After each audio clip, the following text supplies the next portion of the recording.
Hello from Troubled Waters. Hey, I hope your weekend was great. Mine was. Thoroughly enjoyed it. I just pray God's blessings on you. I pray for you every day. And so thank you for spending the time being with me on these videos.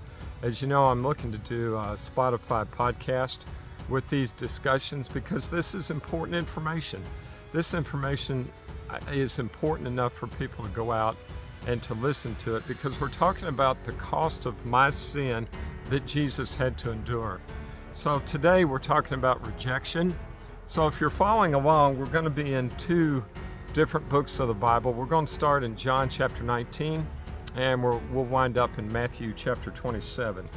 So rejection, and let's read it and let's talk about it. So I'm going to read in verse 14 through 16. So this was Friday. It's the preparation day before the Sabbath, and they're getting ready to put Jesus on the cross. So now it was a preparation day of the Passover, about the 6th hour. It's 12 o'clock. And he said to the Jews, this is Pilate, "Behold your king." But they cried out, "Away with him! Away with him! Crucify him!" Pilate said to him, "Shall I crucify your king?" Then the chief priest answered and said, "We have no king but Caesar." Then he delivered him to them to be crucified. So they took Jesus and led him away. So this is talking about the leaders of the Jews, the Sadducees, Pharisees, scribes, the Jewish council, the high priest, not leaving anybody out. It was a very important part of Israel's leadership. And so I want to go on and read Matthew chapter 27.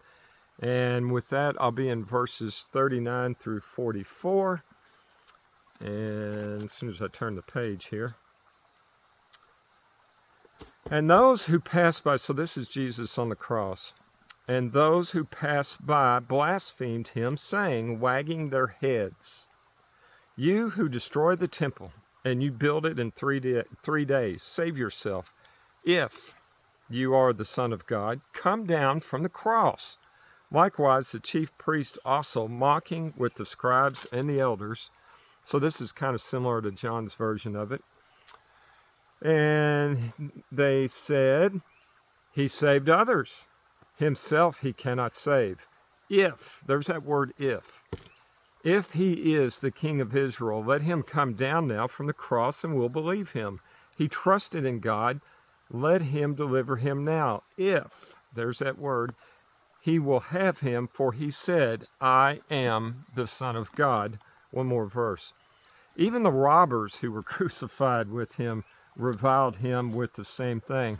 So now we got the robbers jumping in. Now we do know that before his death, the one of the robbers recanted and confessed Jesus as his Lord, and is in heaven to this day with him.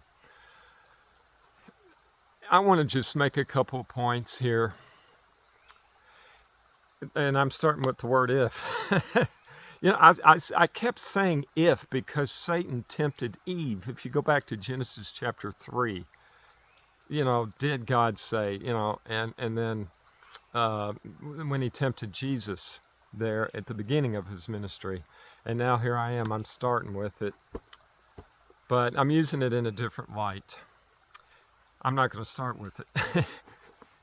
Have you ever taught a class? Have you ever got in front of people and made a presentation? Have you ever preached to somebody, to a group of people, to a church? Have you ever made a public declaration and you made a point and people reject it? What do? You can take it seriously, you can take it personally. It can impact your psyche. If you're hurting, your spiritual self is not a little sick, maybe it's not totally 100%, you can internalize the rejection. Imagine God, the Son of God, on a cross, looking down. You got the leaders of Israel, the scribes, the Pharisees, the keepers of the law, those that wrote down the law, Sadducees. even those that are crucified with you on either side, rejecting you. And you know, God, it's kind of a double condemnation, because God can see, yes, they're rejecting me, but God can see the end from the beginning. Would you agree? So he can see the end at some point when their lives are ended on this earth, and now they're standing before him as the judge. And then there's no hope. There's no hope. It's not sin that condemns us, because I've sinned a lot. It's unforgiven sin. And we talked about divergence. When you're on a course with Christ, or you're on a course for your life, and you hit up against Christianity, but you're so selfish and self-motivated because your objective is so different, it diverges from the Christ will, his mission, his kingdom will go on, but you won't go with it. You'll bounce off like a meteor bouncing off the earth's atmosphere, and you will go into eternal darkness. But I just wanted to leave that with you. Jesus suffered rejection in two ways. From his own perspective, that he was rejected, but then having to condemn those that rejected him one day when their life passed during the first century. Yeah, it's tough, but it needs to be said. How does that make me react? I want to do everything I can to be that trophy stand for Jesus Christ. I had a great time this morning, spending time alone with him, time in prayer, time reading his word, time studying, and worship this weekend, taking the Lord's Supper, remembering that sacrifice. I want to continue with it tomorrow. There's more to come. So as you start this day of this beautiful new week, go out, make this a great day, but above all, make it a godly day.